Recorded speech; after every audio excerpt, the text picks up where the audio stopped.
ஓம் சாய்ராம், ஜெய் சாய்ராம். என் அன்பின் குடும்ப உறவுகளே, எனக்கு பிடித்த நிறத்தை நீ சரியாக தொட்டு என் முன் பதிவிடு. சுபமங்கள செய்தி உன்னை தேடி வரும் என் குழந்தையே. ஏனென்றால் என்னால் தேர்ந்தெடுக்கப்பட்ட குழந்தை நீ. நிராகரிப்புகளைக் கண்டு கலங்காதே. உலகமே நிராகரித்தாலும் உன் அப்பா உன்னை ஒருபோதும் கைவிட மாட்டேன். நிர்கதியாய் நிற்கிறேனே என்று மனம் வருந்தாதே. உன் கரம் பற்ற நான் இருக்கும் பொழுது நீ எங்கனம் வீழ்வாய்? உன் வாழ்க்கை சக்கரத்தை உன் சாயப்பாவான நான் தான் சுழற்றி கொண்டு இருக்கிறேன். நீ இன்னும் கொஞ்ச காலம் அனைத்தையும் சகித்து கொண்டு இரு என்று ஆலோசனை கூறினேன். ஆனால் நீயோ, அப்பா, எனக்கு இது எல்லாம் சாத்தியப்படாது. நிச்சயமாக ஒரு மாற்றம் வந்தாக வேண்டும். நான் அனுபவித்து வரும் இந்த நிலை மாறியே ஆக வேண்டும். நான் ஜெயித்த பிறகுதான் உன்னை நெருங்குவேன். அதுவரை எனக்கு நீ கண்டிப்பாக உதவித்தான் ஆக வேண்டும் என்று கட்டளை போடுகிறாய். என் செல்ல குழந்தையே, அதுவும் சரிதான். நிச்சயமாக உன்னை நான் தாங்குவேன்.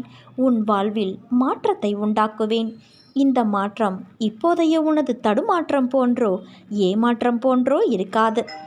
உன் வாழ்வில் மிகச்சிறந்த ஒரு முன்னேற்றமாக இருக்கும். மற்றவர்களின் கண்கள் பார்த்து கொண்டு இருக்கும்போதே நீ உயர்த்தப்படுவாய். இழப்புகளை தாண்டி அதன் வழிகளை உதறிவிட்டு வெறுமையான மனதோடு நீ என்னிடம் வா. நான் என்னிடத்தில் இருக்கும் லௌகீக சுகங்கள் அனைத்தையும் உனக்கு தருகிறேன். இதோடு ஆன்மீக சுகத்தையும் சேர்த்து வழங்குவேன். உன்னை தாங்கி பிடிப்பேன், தூக்கி உயர்த்துவேன் என்று ஒரு தரம் சொன்னேன். நிச்சயமாக அதை நான் நிறைவேற்றுவேன் குழந்தையே. நான் என்றுமே வாக்கு மீறமாட்டேன். உன்னால் எவ்வளவு முடியுமோ அவ்வளவு தூரம் என்னை தஞ்சமாக கொள். வேண்டியது அனைத்தும் வேண்டியபடியே நடக்கும். ஏனென்றால் உன் வேண்டுதலை நான் கேட்டேன். இதோ அதற்கு பதிலோடும் பலனோடும் வருகிறேன். அனைத்தும் உனக்கு சுபமாக முடியும் என் குழந்தையே. நீ நம்பிக்கையோடு இரு. யார் உனக்கு துன்பத்தை கொடுத்தாரோ அவர் இன்றைக்கு நிச்சயம் நன்றாக இருப்பதைப் போல தோற்றம் உனக்கு தெரியும். கெட்டதை செய்கின்ற அனைவரும் நன்றாக இருக்கிறார்கள். நல்லதையே செய்கிற நான் மட்டும் கஷ்டப்படுகிறேனே என எரிச்சலோ கவலையோ படாதே. அவர்கள் காலையில் பூத்து மாலையில் வாடும் பூவை போன்றவர்கள். இப்போது உள்ள மேன்மையிலிருந்து கீழே தள்ளப்படுவார்கள். நீயோ விருட்சத்தை போன்றவர். நீ ஆழ வேரூன்றி நிற்பாய். அநேக பேர் உன்னை ஏமாற்ற வந்தாலும் நீ அயர்ந்து போகாதே. எத்தனை இழப்புகள் வந்தாலும் சோர்ந்து போகாதே. நான் ஆழமாக வேர் விட்டிருக்கும் விருட்சம் என்று சொல்லிக்கொள்.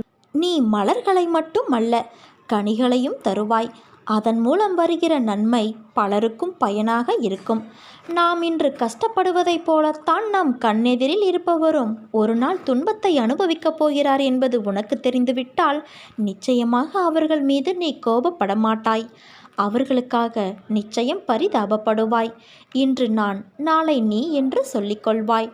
உனக்கு தவறு இழைத்தவரை பார்க்கும்போது இவரும் தண்டனைக்கு தயாராகிறார் என்பதை தெளிவாக தெரிந்து அவருக்காக பரிதாபப்படு. இப்படி செய்யும்போது எத்தகைய சூழ்நிலையிலும் நீ பாதிக்கப்பட மாட்டாய்.